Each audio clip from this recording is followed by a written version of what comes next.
Welcome to Sparks by PRCA, a podcast series channel. This episode is part of the podcast series special, Mindful Communicators, Promoting Mental Resilience.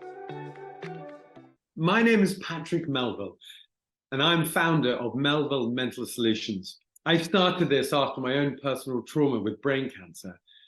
Thankfully, now I'm in remission, and I now run mental programs using my experience and my professional expertise in marketing and mental health, and of course, the PR and comms industry. I'm so pleased to have collaborated with PRCA to run this series about the theme mental resilience. Many of us know the extreme stresses of working in PR and comms.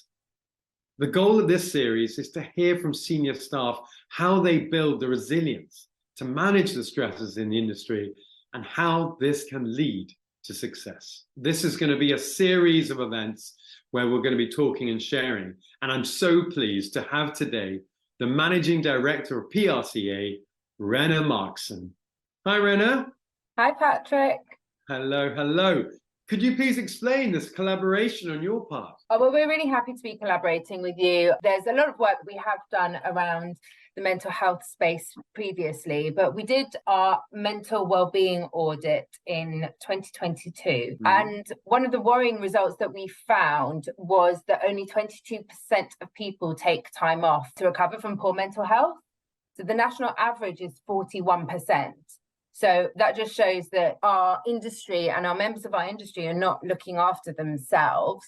And this mental resilience is a way that if they're not going to be taking the time off for whatever reason, actually, if they can build their mental resilience, it will help them to be able to face any struggles that they have. So that's why we just felt this was a really, really important collaboration and really excited to see what we produce. And linking to your points about the stress that you've collected in the research, it's interesting from the conversations that we've had and what we've seen in the industry about these stress drivers.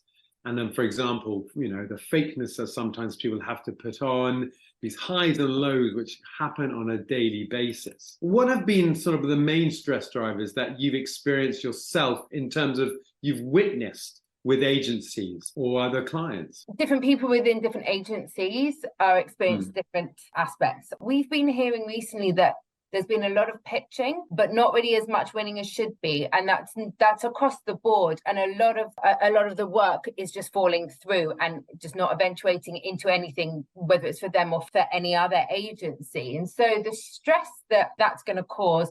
New business is obviously a key revenue driver that causes it, and plus the amount of time, effort that goes into pitching. So that's very, very key factor.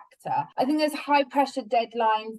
I think any client facing industry has that. It's the demands of clients. Budgets are tightening at the moment. The cost of living crisis is affecting everyone. I think that there is also that aspect that there's more stress in the world and in the country in general. Just the unpredictability of the media landscape, it's going to affect people. Yes. So I think it's a combination of a lot of different factors, internal and external. It's interesting also that it's from what you're discussing and sort of what you're labeling, it's interesting, it's about time. And I think it's turning off. There's a big phrase which was put out by some research before COVID, which is so relevant now, is about leavism. When people stop working, we know the PR and comms industry, working with media is always 24 hours a day. And when can you turn off? It's really impossible when you can access it. That's exactly it. It's just having that ability just to, people say, well, I didn't really do very much work on the weekend, but they probably kept an eye on their emails, and that they don't have that full time to really focus on them or their family, what they're doing. There's always in the back of their mind. I think there's a number of industries that are also guilty of it as well. Or people go on holiday and still keep an eye on their emails, but that's not giving you that sort of recuperation that you need from a holiday. Yes. And it's interesting that those problems, it's like your classic brief. You've got to identify the problem, and it's brilliant. Your research and of course working in the industry, you've seen those problems. What methods have been used or you've witnessed to what we've been, introducing this theme about mental resilience. From a mental health practitioner's side, resilience is the ability to recover quicker. And what I like about that is that comparative word, quicker. Doesn't mean you can't do it if you don't have resilience, if you don't take time to look after yourself. But, methods are a way to help manage the stress of just coming off a pitch, as you said, and then having to go to an existing client, and having to go to an event, and then having to go outside of work. Managing that can be so painful and stressful. So what have you seen in terms of methods that have been used to build the resilience, the mental resilience, to manage these challenges? I think a lot of it is just around that, like, education, offering like the training, lots of resources. There's a lot around, and I think that it's important, especially with something like mental resilience, that what might work for me might not work for you. And I think that that's a really, really important factor. So the more that is available, and the more that people are listening to and understanding actually like themselves and how they can recover and how they can sort of recuperate and get through it, is the best thing. Like I've always said, if any of my team comes to me with a problem, or a problem with an external stakeholder, it's like, okay, what can we change and what can't we change? One thing that we can always change is how we cope with the situation. So let's focus on that, because we can't always change people, we can't always change the situation. If it's something that we can't, it's like, okay, let's not get frustrated about it, let's not spend time on it, and let's work on how we're going to deal with it for ourselves. I think we've done a lot in the last few years as well to encourage more conversations about mental health. And I know that a lot of the things that I've learned for myself personally has been just through those conversations, or someone saying, oh, well, I've tried this. Sometimes it works, sometimes it doesn't work, and which is absolutely fine. And so that's what I just try and do as well, is just being open about those conversations. I think it's really important, because you never know what you might learn. And there are some things that I might have a couple of years ago thought were just really silly and weren't going to work for me, which I now find myself doing quite subconsciously every day. I think the fact that we are talking about it, poor mental health isn't a new thing. It's just we're now talking about it more. But I think the fact that we're talking about it more means that we need to be sort of addressing it and finding our ways to continue through it. I like your point also about when you talk to someone, there'll probably be, and this is a key word, comparing themselves to other people. And that can be a waste of energy, because you don't know what goes inside their minds, let alone what the outcome is going to be. This classic social media, for example, conundrum, of course, and of course, I know the expertise does that. But yes, I like the idea of comparing. That is how you work with that. I think flexible working has actually forced the industry to look at a work-life balance. I think that we sort of have indirectly, through flexible working, I know that a lot of people they might do their chores, like you put a load of washing on and you can hang it up, and you can do that on a Tuesday morning rather than having to do that on the weekend. So actually you can use your weekends just a little bit more, than it's not this, you work during the week, you do your chores on the weekend. I'm not saying you're not going to do a full house clean during the day, just to make that clear. But you can get some things done, or you've got to let the plumber in. But rather than, I remember that used to live alone. It used to be a stress for me when we were going to the office every day, was, okay, so I'm going to have to try and find a way, or see if someone else can let the plumber in. Whereas now I don't really need to think about it, as long as it's a day that I'm working from home.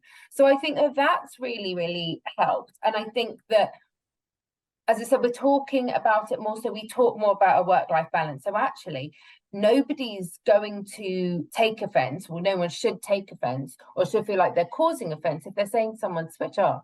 Like, go home, don't reply to your email, don't look at this, go on holiday, take your emails off your phone and enjoy it. It's not seen as a sign of weakness if someone tells me that I need a holiday. It's just, it's more accepting now.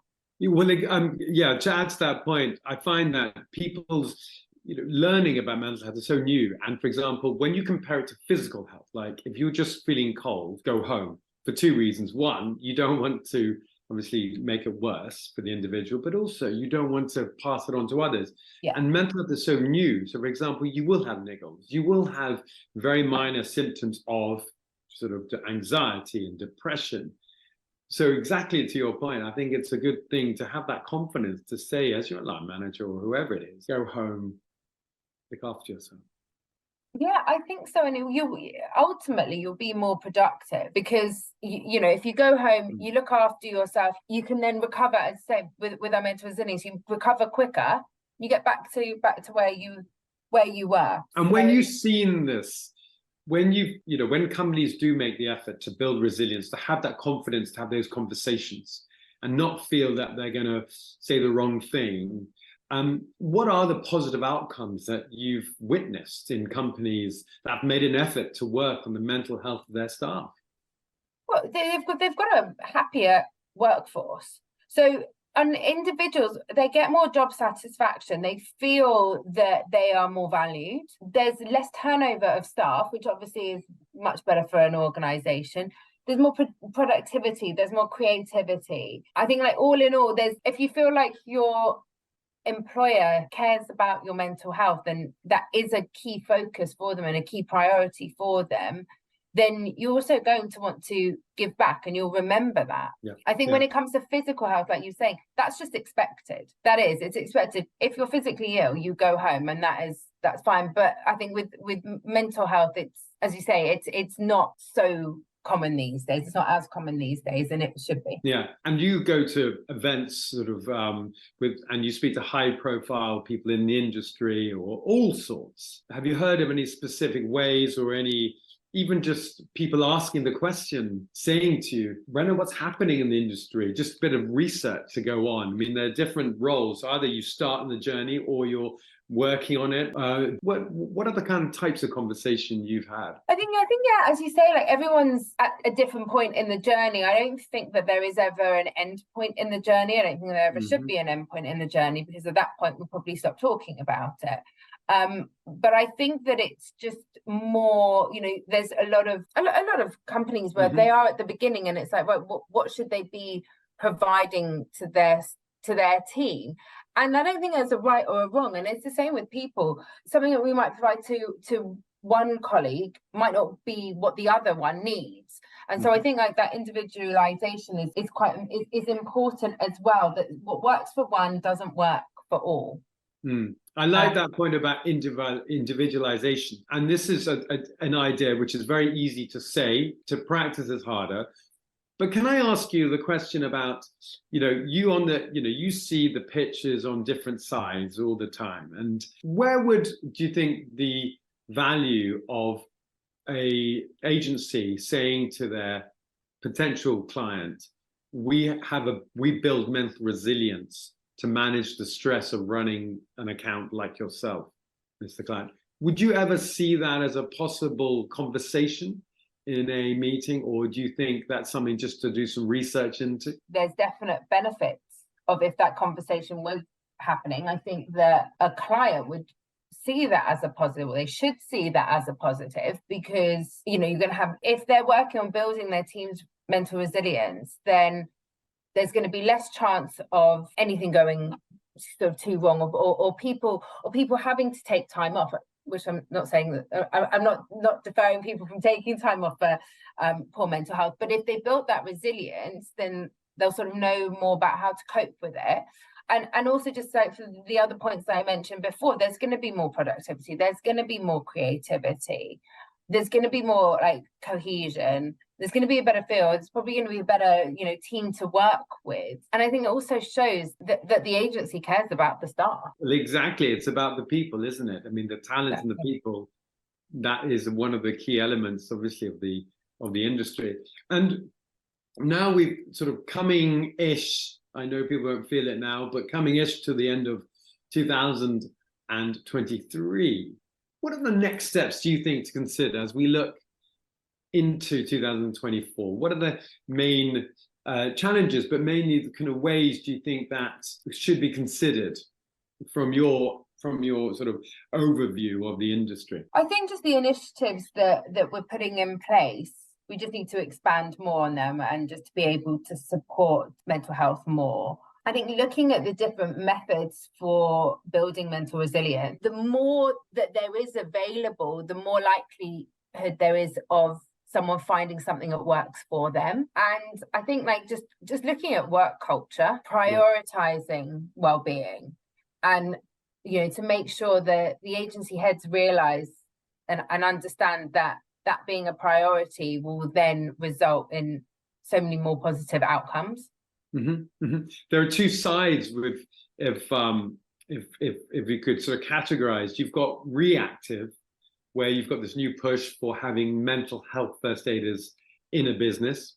So that's a training which can be done. And then you've got the other side, which is preventive. So to help to avoid people to slide down into these worries, when the worries become overwhelming. It's normal to be worried, it's normal to be stressed. And are there any sort of charities that come to mind, or partnerships do you think that could be done? Or anything that you think companies for 2024 could think about or investigate again, just to literally have in one of their team executive meetings, someone just to voice and say, has anyone thought about this? I do think that it should be a conversation that's sort of being regularly had at, whether it's management meetings or board meetings, and even if it's just a sort of standard agenda item, that might be that there's nothing really to say, but actually just to be aware of, and just to know that it is important and it's thought about. I mean, there's definitely a lot of charities around. There's a lot of other organizations around who are doing a lot of fantastic work. I mean, we've done a bit of work with Mind, who obviously have been really good. And I think it's just those individual partnerships. Yes. And finding them. I mean, I think on our mental health toolkit, which we are obviously going to be expanding and updating, we'll definitely add some links and include some links for other external providers who can help. If there was some advice you could give to the listeners to take away, perhaps they're about to get off the train, perhaps they're just having a quick sort of listen, or whatever they're doing, what would they be? What would the advice should be to give to listeners? I think to see each challenge as a learning opportunity. So anytime there is something bad that happens, and it's really hard to at the time, but afterwards, like, okay, what have you learned from it? How is this going to help you to build your resilience for the future? Try and see it, not necessarily as a positive, but try and at least see it as a learning opportunity. Brilliant. Well, thank you so much. Really appreciate you doing this. Thank you for inviting me.